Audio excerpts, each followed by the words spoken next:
My name is Ember Lane, and Brooklyn smells like rain and hustle.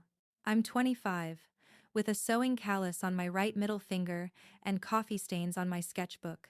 My studio is a fifth-floor walk-up that used to be a dentist's office tile floor, buzzing light, windows that sweat in the summer. At night, the J train rattles by like a heartbeat I can't turn off. I designed streetwear for girls who want to feel like fire.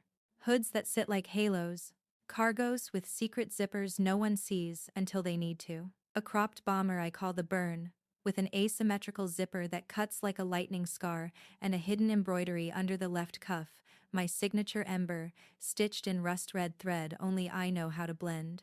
Brooklyn is full of dreams wearing borrowed sneakers. Mine are thrifted Jordans. I run everything alone. Patterns, production, packing orders, at 2 a.m. I tell myself the grind is romantic. Most days it is. Some days it's just heavy. 2 months ago, I got an email that made me stand up so fast my chair fell over. Hi Ember. Love your work. Would you be open to sending samples for a possible placement? R was a stylist whose roster reads like the top of the Billboard chart. The placement? A music video for Solara, yeah, that's Solara. Pop star, neon hair, triple platinum hooks that live in your head rent-free. I screamed. I danced in a circle with a roll of tape, because there was no one else in the room. I overnighted 3 pieces and a lookbook with my name in huge letters. I sent sketches, spec sheets, even a handwritten note that said, "Thank you for seeing me." I DM'd Solara's stylist, the tracking number, heart pounding. Then, silence. 2 weeks. 3. I followed up, friendly at first. Then anxious. Then that brittle politeness you use when you feel small. No reply. No samples returned. I told myself it happens. Things drop. People get busy. I moved on, stitched more, posted new drops. I tried not to stare at my phone like it owed me an explanation. Then came the night everything cracked. It was a Sunday. Late rain on the window. The taste of instant ramen. I was cutting muslin when my friend Layla FaceTimed with eyes like sirens. Turn on channel 4 right now. What? Why? Just turn it on. I fumbled for the remote. Live broadcast. Solara, performing at the Metro Awards, stage like a spaceship. She spun under an ocean of laser light, hair sugar pink, voice perfect. And she was wearing my jacket. Not my actual jacket, worse. A counterfeit. The shape was mine. The asymmetrical zipper that breaks diagonally across the chest? Mine. The undercuff embroidery was in the exact place I hide my signature. Even the sleeve dart sat at that weird 37-degree angle I discovered by accident at 3 in the morning last winter. But the stitching was off, the hem was rippling, and the red of the ember, it was too bright. Not rust. A cheap red that screamed, we copied the idea but not the obsession. In my chest, something heavy fell and shattered. Layla was still talking. Tell me I'm crazy. Tell me that's not... It's mine, I said. My voice sounded like it belonged to someone in the next room. It's a fake of mine. Ah, I thought my hands would shake. They didn't.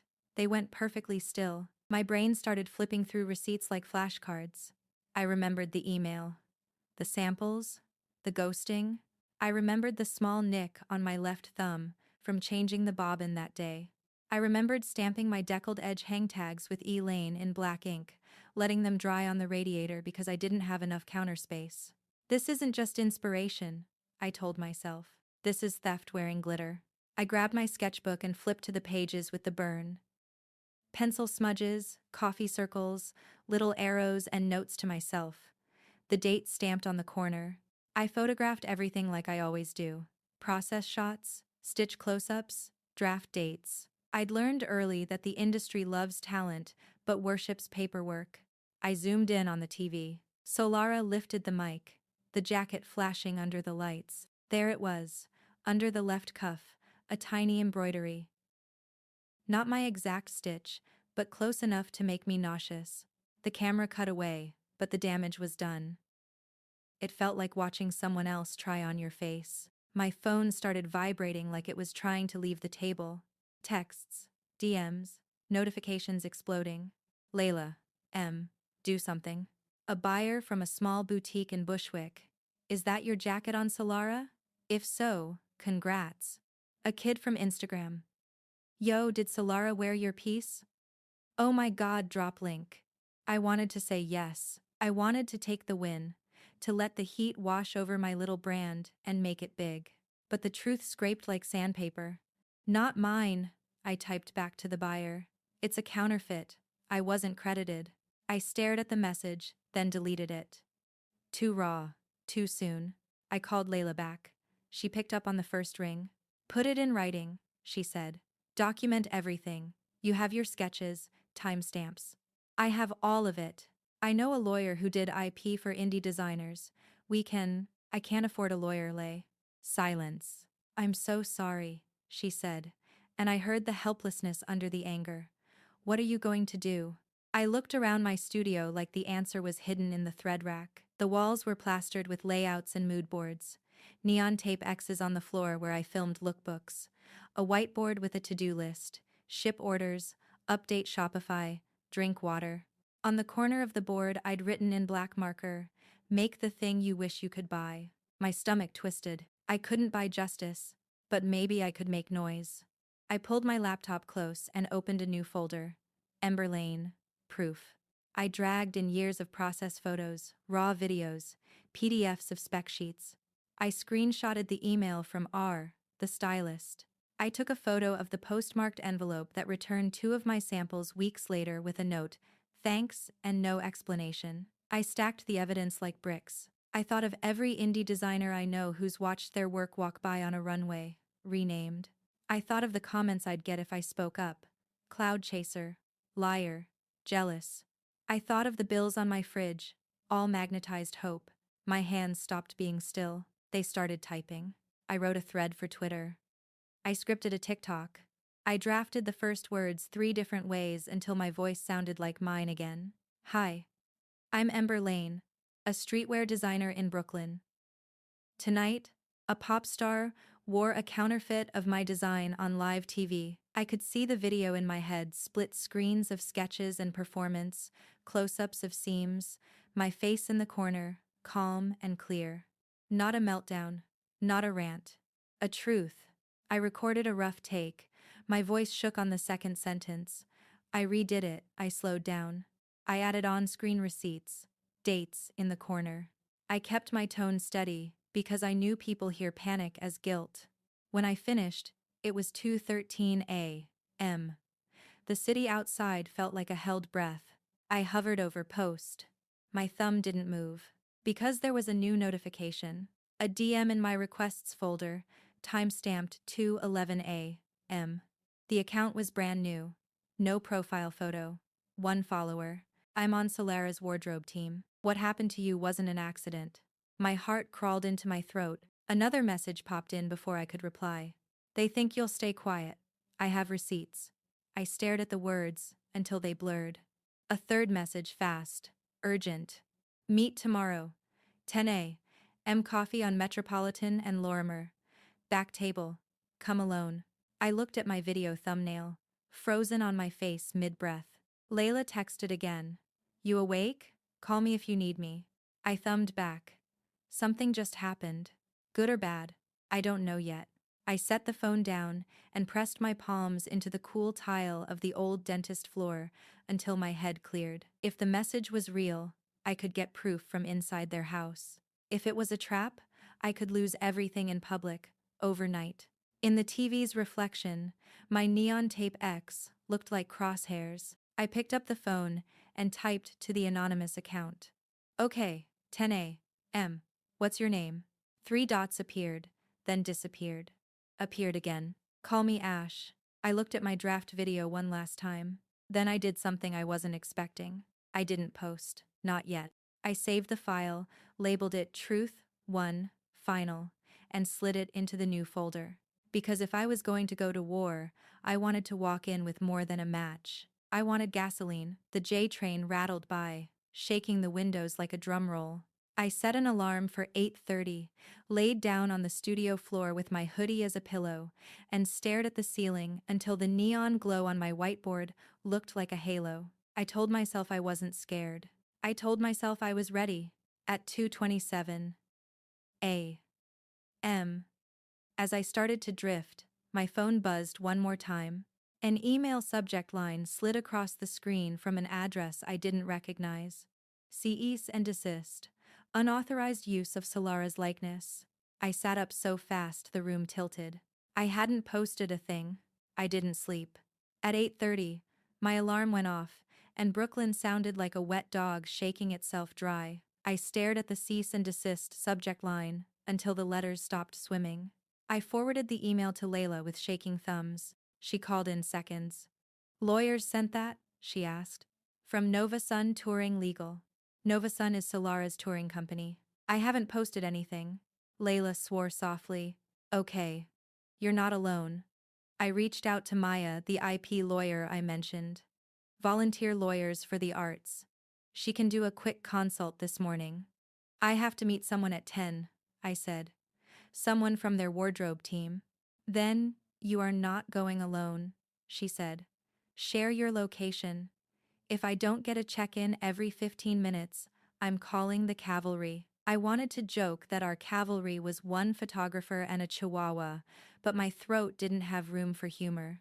I shared my location, tucked my sketches into my backpack, and left. The city was gray and humid, like a dryer that forgot its job.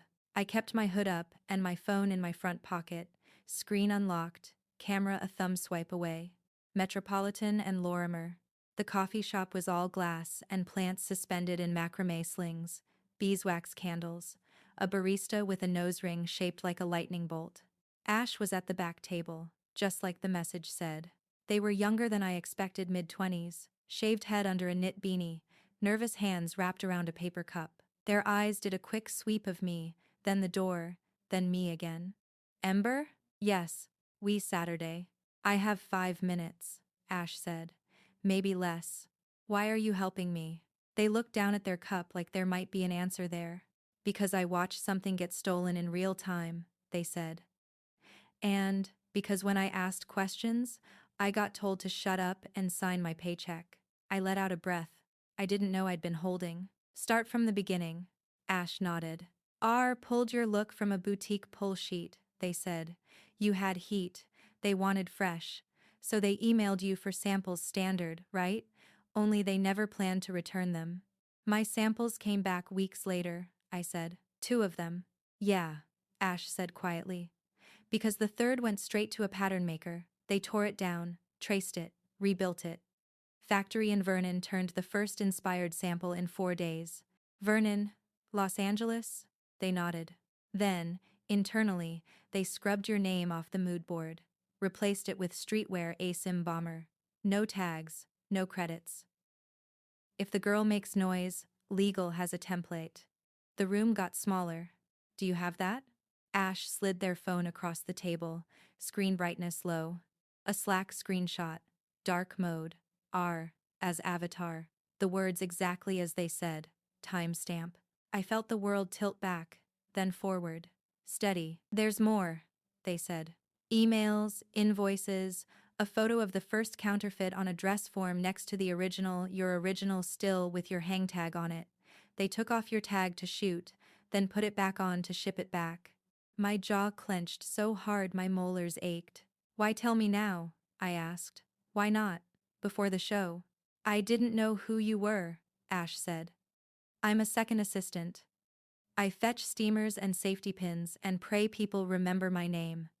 But last night, when the jacket went out, my stomach went cold. Then I saw your signature under the cuff, and I thought, they swallowed. I thought about my mom's bodega getting copied by a chain and how she cried in the stockroom and pretended it was allergies. Their hand trembled. They slid a small, black USB drive across the table. It's all on here. Don't plug it into anything connected to your iCloud. They monitor that stuff. Use a clean laptop, or go to a library. Please be careful. Why are you not careful? I asked. If they find out, they'll fire me, Ash said. But I'll still have my face in the mirror, and I can get another assistant job. Can you get your name back if this goes away? I wanted to hug them. I didn't. I pocketed the drive like a live wire. Do you know about the cease and desist? I asked. They sent it when word reached legal that the jacket's embroidery matched an indie designer's signature element. Ash said. Preemptive chilling. They think you'll fold. Not today, I said, and my voice didn't shake. We stood. Wait, Ash said. One more thing. Someone on the team pitched a fix. Offer you a small consultant fee, a handshake collab, get you to sign an NDA that says you agree it was a coincidence. Then they post a photo with a caption like, supporting indie designers. They think you'll be grateful. My stomach flipped. I won't sign, I said. Good, Ash said. Don't meet them alone. And if you do, record everything. I shared a burner email. They scribbled a Proton address on a napkin. The bell over the door chimed. A man in an all-black suit stepped in, gaze sweeping the room in a way that made my skin prickle. He looked like he belonged to a security team or a very expensive funeral. Ash's eyes flicked to him, then back to me. Go, they said. I'll stay. If he asks, we were reading horoscopes. Thank you, I whispered. Make it count, they whispered back. Outside, air stung my lungs. I called Layla. Still alive? She said. Barely. I have receipts, I said. Real ones. Bless whoever Ash is, she said. Maya's free now. She can zoom in 20. Back at the studio, I slid the USB into an ancient thrifted ThinkPad that had never met iCloud. Folders opened like trapdoors. Invoices from Novasun to Vernon Pattern and Cut. A photo of my burn jacket on a dress form. My handwritten size tag visible. Slack messages where R wrote. Embed signature under cuff. It's a subtle flex. No one will know. I screen captured everything to an external drive. I whispered, thank you, to the quiet room. Maya popped onto Zoom looking like she could outstare a dragon. Ember, she said. First, I'm sorry. Second, good job documenting. Third, do not panic post. I wasn't going to, I said, thinking of the video I'd saved. Great. Here's what we're doing. We create a timeline. We watermark your process images and post in controlled bursts. Facts only. No libel.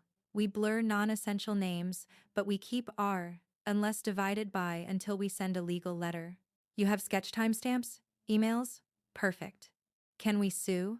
I asked. Potentially, she said. Trade dress infringement.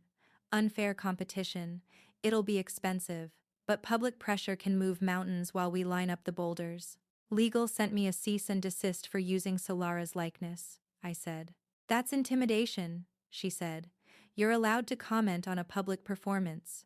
Don't use full clips without context. Transformative use is your friend. I'll draft a response. I exhaled, dizzy with relief. Also, she said, you need allies. Photographers, editors, fans who care about originality. Build a campaign that's bigger than you.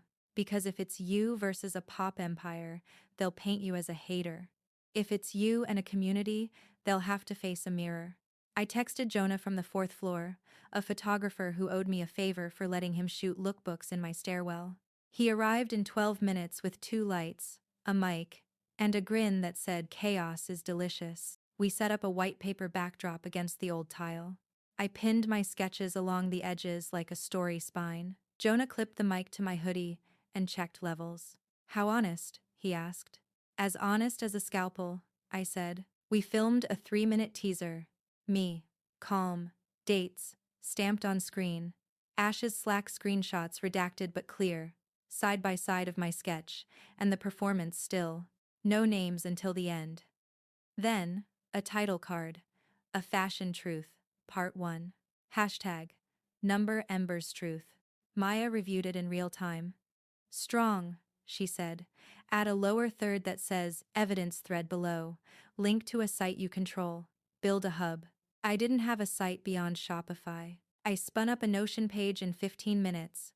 Clean and simple. Ember Lane, the burn origin, and evidence. Watermarked images. Dates, quotes, a 1-sentence mission. Credit is the minimum. At 6:45 p.m., I scheduled the teaser drop for 7. My palms were damp. My heart did double Dutch. Layla texted, I'm coming over with cupcakes. Revenge fuel. Maya. I'll monitor comments for legal red flags. Don't engage with trolls. Jonah. Let them feel the heat, fire starter. At 6:59, my finger hovered. At 7, the video went live. Views ticked up like a heartbeat. 100, 500, 2,000. Comments stacked. This is wild. Name and shame. Protect indie designers. Proof looks legit. At 7:06, my inbox pinged. Subject: opportunity to collaborate. Urgent. From R. I opened it. Ember. Big fan. Congrats on the buzz. Solara loved your inspiration. Let's hop on a call about a paid consultant role for our tour wardrobe. We can make this a win-win. Please keep this confidential. Maya typed, do not respond. At 7:09, my Shopify dashboard flashed red. IP complaint product temporarily removed. The burn listing disappeared. My stomach swooped. I hit support chat with hands that weren't fully mine. At 7:12, Twitter added a flood I did not order. Fresh accounts calling me a clout chaser, a liar, a wannabe. Same phrasing, same emojis. Bots, probably. At 7:15, my phone rang. Unknown number. I let it go to voicemail. A text followed, then an email. $20,000 consultant fee. NDA attached. We'll announce a partnership tomorrow. You'll be credited as a muse. Muse, I said out loud, and the word tasted like pennies. Layla arrived, breathless, with a box of cupcakes and eyes like knives. We watched the view count climb past 20,000. Maya sent me a drafted response to legal. Jonah dimmed the lights and filmed B-roll of my hands tracing seams, my sketchbook flipping like a flipbook of obsession. At 7:38, my bank app lit up with a push notification. Deposit, $50,000 Nova Sun Touring LLC. Memo, consulting. I went still. Layla looked at my face. What? I turned the screen toward her. Jonah whistled low. Maya wrote, do not touch the money. Do not spend a cent. Screenshot everything. My email chimed again.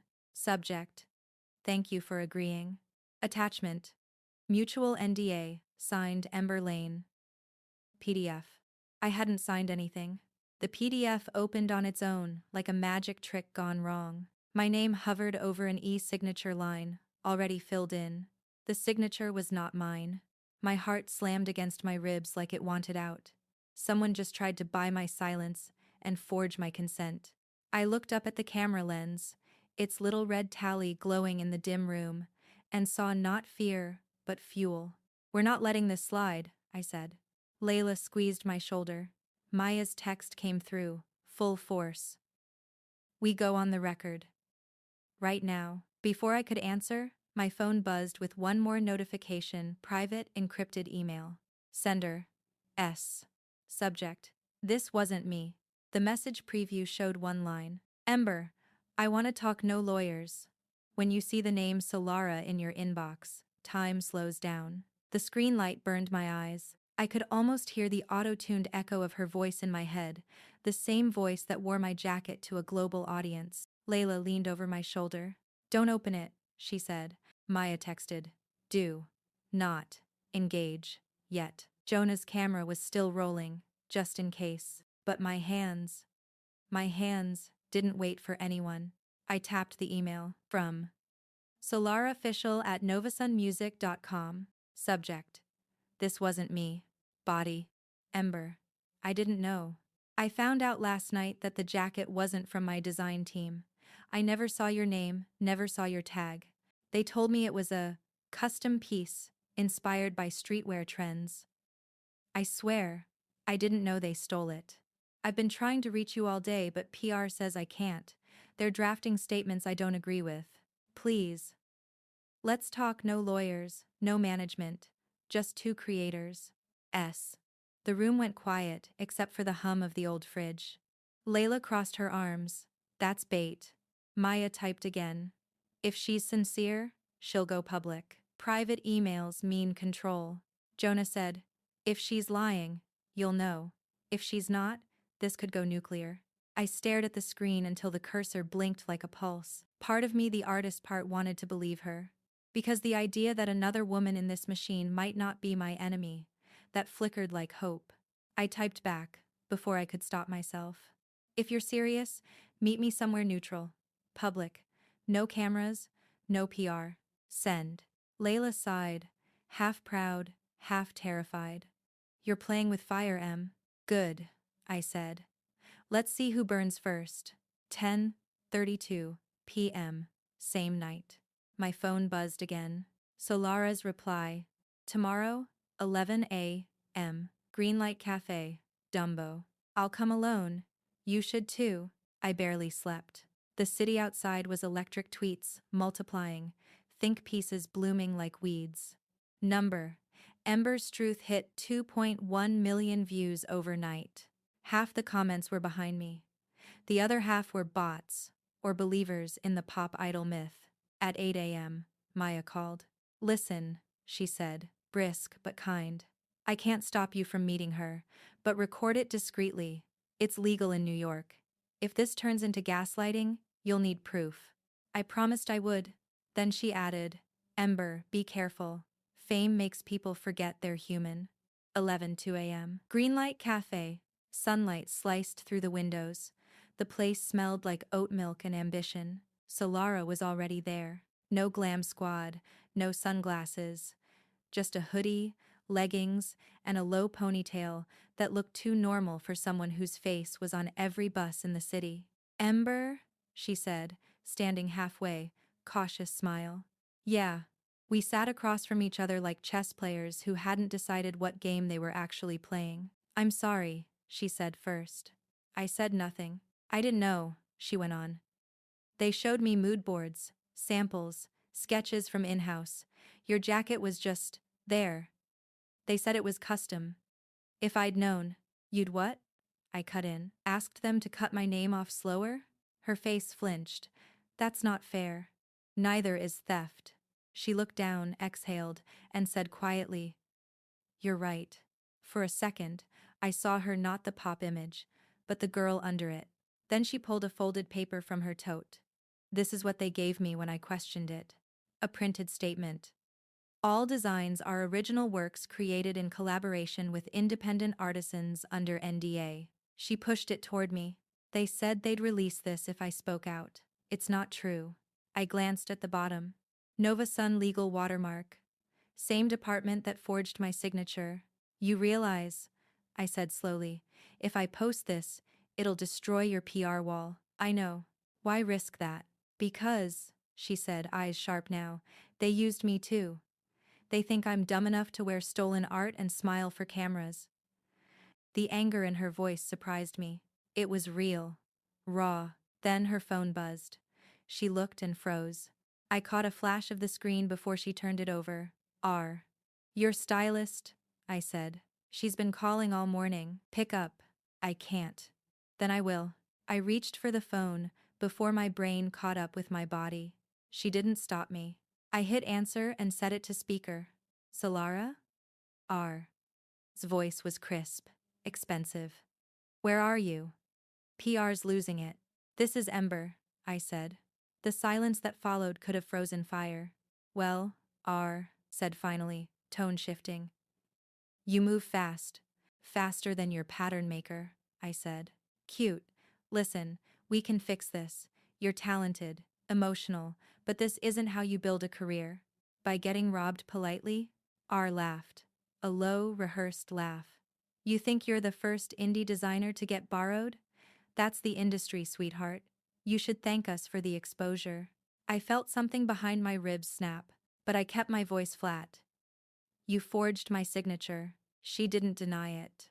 Your silence was a problem. We solved it. I hit record on my hidden phone under the table. Every word dripped like oil. Solara leaned forward. Stop. You can't talk to her like that. Oh, honey, said. You're cute when you play activist. Let the grown-ups handle it. The line clicked, dead. We sat there in the aftershock. Solara's hands trembled. Now you see it, I said softly. She nodded, jaw tight. Yeah, I see it. I wanted to hate her. I really did. But in that moment, She looked like someone who'd just realized she was part of the machine chewing both of us up. Help me, I said. Go public. With me. Show the receipts. Her eyes met mine. You're asking me to end my career. No, I said. I'm asking you to start owning it. She hesitated, then whispered, Give me 24 hours. The next day, 4:43 p.m., the internet had lost its mind. A leaked clip of the call hit Reddit, my recording somehow already circulating. Someone must have hacked the cloud backup before I even posted. Hashtag number exposed, trended at number 3. Maya called, shouting over background noise. Ember, that clip's spreading everywhere. Don't confirm it's yours. Let it ride. Novasun's in damage control. Who leaked it? I asked. No idea. Maybe your anonymous ally, maybe their own PR. But brace yourself. Things are about to get dirty. She was right. Within hours, a source close to Solara released a fake apology, saying we'd already settled and I'd received compensation. They even posted a blurry proof of payment, the same $50,000 deposit they'd forged my signature for. Comments split in half again. Supporters, doubters, bots. Then, at 8:06 p.m., Solara posted on her own Instagram. No glam, no makeup, just her in the same hoodie from the cafe. The caption read, Last night I learned the jacket I wore at the Metro Awards was not an original design from my team. It belonged to an independent designer named Ember Lane. She deserves credit, respect, and ownership. I stand with creators. I will not perform for Novasun's tour until they make this right. Her video statement followed raw, shaking, real. She even mentioned R by name. The internet exploded. Supporters flooded her page. Other artists chimed in. Even a few designers I'd idolized started posting their own stolen story threads. It wasn't just about me anymore. It was a movement. Then, my inbox lit up again. Subject, we warned you. Sender, unknown at vortexmail.net. The message was a single attachment, a photo of my studio from the inside, taken minutes ago. I looked up. My window blinds were closed, but a sliver of light leaked through the corner. Layla whispered, Someone's been here. The lights flickered. Then, somewhere downstairs, the buzzer rang 3 times. I picked up my phone and started recording again, because this story wasn't just digital anymore, it was coming to my door. Brooklyn doesn't scare easily. But that night, even the city held its breath. The buzzer rang again, 3 short bursts, deliberate. Layla froze mid-step. Jonah reached for his camera like it was a weapon. I killed the studio lights, heart punching at my ribs. Who is it? I called toward the intercom. No answer. Just static. Then, a voice low. Mail. Clipped. Delivery for Ember Lane. Layla mouthed. We didn't order anything. Jonah moved to the window, pulled the blinds open just a crack. His breath hitched. It's not UPS. It's... The buzzer hit again. Louder. I stepped forward, grabbed my phone, started recording. Who sent it? I asked. A pause. Then the same voice. R. Layla whispered. You've got to be kidding me. I hit record on voice memos too, backup audio, just in case. Leave it downstairs, I said. I'll get it later. Another pause. Then, the sound of footsteps retreating. Jonah waited 30 seconds, then peered out again. They're gone. We exhaled, the air thick with adrenaline. Call Maya, Layla said. Right now. I did. She answered on the first ring. What happened? Someone was here. Claimed delivery from R. We didn't open the door. Good. Don't. Pack essentials. Come to my office tonight. I'll call security. This isn't just intimidation anymore, it's harassment. While she spoke, Jonah went downstairs to check if a package was actually left. He came back holding a plain brown envelope. No label, no return address, just my name handwritten in thick black marker. He set it on the table like it might explode. Layla whispered, Don't touch it. I touched it. Inside, a single sheet of paper and a USB drive identical to the one Ash gave me. The note read, Stay quiet. Last warning. No signature, no logo. Just 3 words stamped in red ink at the bottom. Evidence removed. 1212A. M. Maya's office, Lower Manhattan. We sat under fluorescent lights, the kind that hum like old secrets. Maya's security guard, Tony, stood by the door, arms crossed, eyes scanning the hall every few minutes. I placed the envelope on her desk. She didn't open it. She photographed it first, sealed in a clear evidence bag. "They're trying to rattle you," she said. "Means they're scared." "Good. Scared people make reckless moves," I said. "Like breaking into my studio." Maya frowned. "Did they take anything?" "I don't think so. But someone was inside earlier. They took a photo from my workspace." Jonah pulled up the image from the anonymous email. My sewing machine, thread rack, even the little sticky note that said, "Remember to breathe." "That's recent," he said. "Different lighting. Maybe tonight." Tony's jaw tightened. "We'll get the locks changed. You can crash here until morning." Layla put a hand on my arm. "You okay?" I laughed, sharp and small. "Define okay." We stayed up reviewing footage from the building's hallway cam. At 10:15 p.m., two people in hoodies entered, one tall, one short, both wearing gloves and caps low over their faces. They bypassed my door keypad using something sleek and black. At 10:22, they exited carrying nothing. "They didn't steal," Jonah said. "They just wanted to send a message. Or plant something," Maya muttered, already making a note to have the police sweep the place in the morning. Then she turned to me. "Ember, you still have the drive Ash gave you?" I nodded. "Good. This new one might be corrupted or baited with malware. We'll test it in isolation." I was time.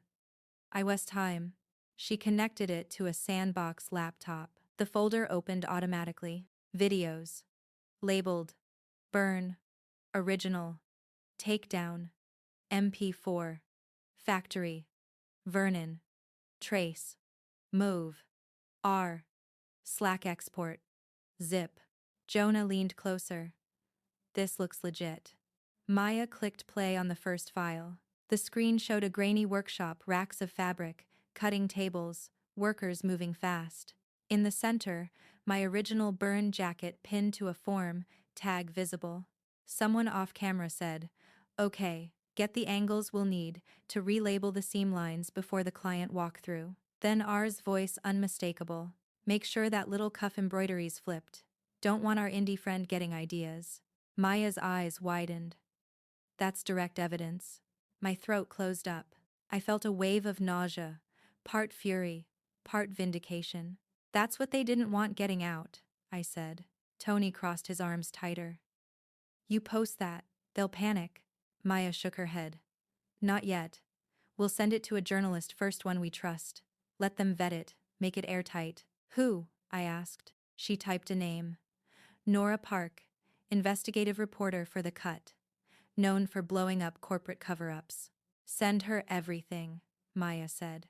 "Tonight." I copied the folder onto a secure drive and encrypted it. Nora replied within an hour.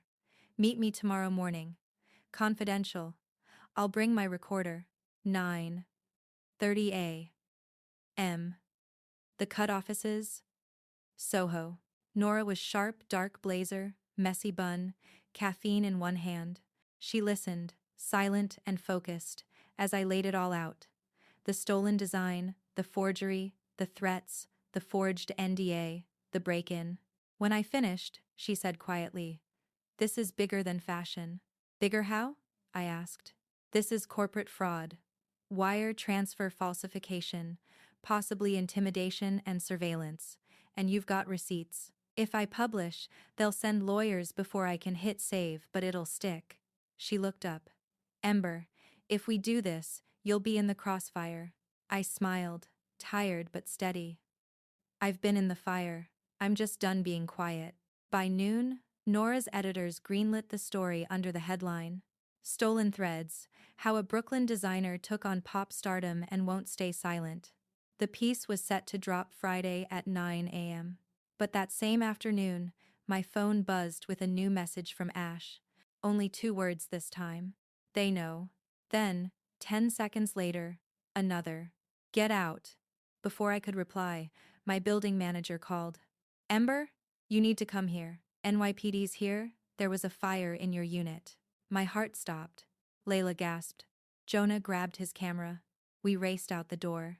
2:47 p.m. Brooklyn.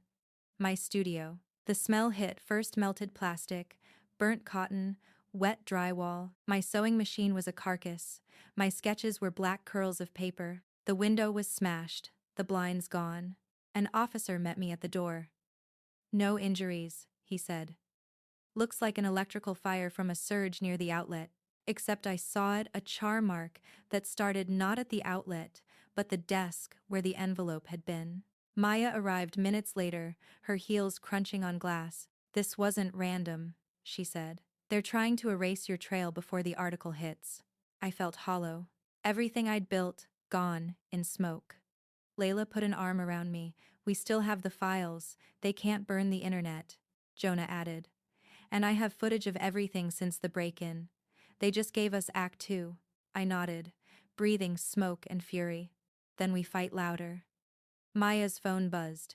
She looked at it, then frowned. It's Nora. She put it on speaker. Ember, Nora's voice said, tight, urgent. The story's being delayed. My editor got a call from Nova Sun's legal team. They threatened to sue. He's hesitating. They can't kill it, I said. Not kill Stahl. They claim the evidence is doctored. We need more proof of chain of custody. Something that links the pattern maker directly to the company contract. Ash's words echoed in my head. They tore it down, traced it, rebuilt it. Factory in Vernon. The factory, I said. If we get their invoice, time-stamped, with the design reference, it's done. Nora said, can you get that? I think Ash can. If you can pull that invoice, we'll publish. Full story. Friday. Maya nodded. Then that's our move. But Layla's face had gone pale. What if Ash's they know wasn't about the fire? What do you mean? I asked. Jonah pointed to his phone. Ash's messages stopped at 2:12. They haven't read anything since. The smell of smoke clung to me all night. I sat by the window of Layla's apartment, staring at the skyline like it might spell answers. Then, at 3:04 a.m., a new message hit my phone. Not from Ash, from an unknown number. If you want Ash back, stop talking to the press. Attached. A blurry photo, a chair, dim warehouse lighting, a figure slumped, hands tied. I dropped the phone. Layla caught it before it hit the floor. We looked at each other, faces drained of color. She whispered. That's them. That's Ash. And suddenly, the story wasn't about revenge anymore. It was about survival. I didn't sleep that night. Every sound from the street, a passing truck, a subway rumble, a door slam made my stomach twist tighter. Ash's last message haunted me. They know. But I couldn't let fear freeze me. People were finally watching. And when the truth spotlight is on you, you don't step back into the dark. At 7 a.m., Maya called. Ember, listen. The police confirmed your studio fire was arson accelerant in the wiring box. We'll file charges once we connect it to Nova Sun's team. Then we need proof, I said. From Vernon, the pattern factory. She hesitated. Ash is our only direct link. Any luck reaching them? No, I said, my throat tight. But maybe they left a trail. I opened our old Proton thread. Nothing new. But one of their earlier emails had a file attachment I'd ignored. Invoice, sample, PDF. I clicked it open. At first glance, it was just a factory order form. But in the corner, a faint watermark caught my eye. Client reference, R divided by EL, BU, RN, V1. EL, my initials. Burn my jacket's name. Version 1, the prototype. This is it, I said, voice shaking. They labeled my initials in their own order sheet. Maya whistled softly. Oh, that's poetic. We sent it to Nora immediately. Her reply came 5 minutes later. Confirmed. It ties the company to your design code. Publishing Friday morning. Brace for impact. By noon, the online storm hit Category 5. Number Ember's truth trended in 18 countries. Celebrities reposted Solara's apology video. Fashion blogs published side-by-sides of my sketches and the award jacket. Even Vogue tweeted, "Independent designer exposes corporate plagiarism, a new chapter for creative justice." The tide was turning, but Nova Sun wasn't going down quietly. Their PR account posted a statement. "Recent claims made by designer Ember Lane are false and defamatory. We are exploring legal action." Maya smirked. Classic panic spin. The more they threaten, the guiltier they look. I smiled, but inside, my chest buzzed with electricity. This wasn't over. I could feel it. At 6 p.m., I went live. The camera framed my burned studio behind me, the ashes, the melted thread spools, the charred mannequin. I looked into the lens. "This," I said, "is what happens when power meets truth." They tried to erase me. They tried to scare me. But I'm still here. My voice steadied. I'm not just fighting for my design anymore. I'm fighting for every small creator who's ever had their work stolen and their name silenced. We don't need permission to tell the truth. I showed the watermark invoice, the Slack screenshot, the comparison video. Then, I said something I hadn't planned. "I don't want revenge. I want reform." That line hit like lightning. Within hours, Number Reform the Runway trended worldwide. Other designers began sharing their own stories. Unpaid collaborations. Stolen sketches. A whole movement formed overnight. The next morning, my phone exploded with notifications. Nora's article was live. Front page, The Burn, Inside Nova Sun's Counterfeit Culture. Screenshots, quotes, timelines, receipts. It was airtight. Solara reposted it with one line, "Creators deserve better." And just like that, the machine cracked. 2 hours later, Nova Sun's parent label released a statement. They were terminating our contract, launching an internal ethics review, and offering me full public credit for the burn jacket design. They even promised to fund a grant for independent fashion artists. The internet exploded again, but this time, it was all fire and applause. I stared at the screen, barely breathing. Layla hugged me so tight I nearly dropped my phone. Jonah filmed everything, grinning like he'd just captured history. Maya, usually all business, actually smiled. "You did it, Ember." I didn't say anything. I just looked at the tiny red live light on Jonah's camera and whispered, "We did it." Because this wasn't mine alone anymore. It belonged to everyone who'd ever been told to be grateful for exposure. That night, the rain finally came. Soft, steady, cleansing. For the first time in months, I didn't feel like running. I opened my sketchbook half burned, edges charred, and drew a new design. A bomber with phoenix wings embroidered under the cuffs. I called it The Rise. A month later, Brooklyn felt different. Maybe it was the air lighter, less cynical. Or maybe it was me. My rebuilt studio smelled like fresh paint and second chances. New bolts of fabric lined the walls, and a bright neon sign glowed in the corner. Ember Lane. My designs were everywhere now, not because a pop star wore them, but because the truth did. Solara reached out again after the article. This time, not as an apology, but as a partner. She offered to fund a real collaboration, one where my name came first. We called it the Ember Line. Half of the profits went to the Indie Creator Protection Fund that Maya helped set up. And Ash, they resurfaced. Safe. They'd been hiding out until the company's investigation wrapped. When we met again, they smiled and said, "Told you, the truth burns brighter." I hugged them so hard they laughed. The night before our launch show, I walked the Brooklyn Bridge alone. Lights shimmered on the water, the city pulsing like a heartbeat. I thought about the girl I was when this began, sketching alone in a fifth-floor walk-up, dreaming small because the world felt too big. And I thought about the woman I'd become, bruised maybe, but unbreakable. People think revenge is about destruction. But real revenge, it's about creation. Taking back what they tried to erase and turning it into something unstoppable.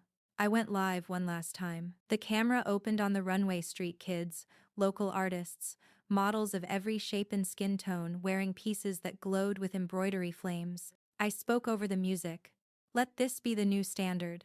No more stolen sketches. No more silenced voices. We rise, we burn, we rebuild together. The crowd roared.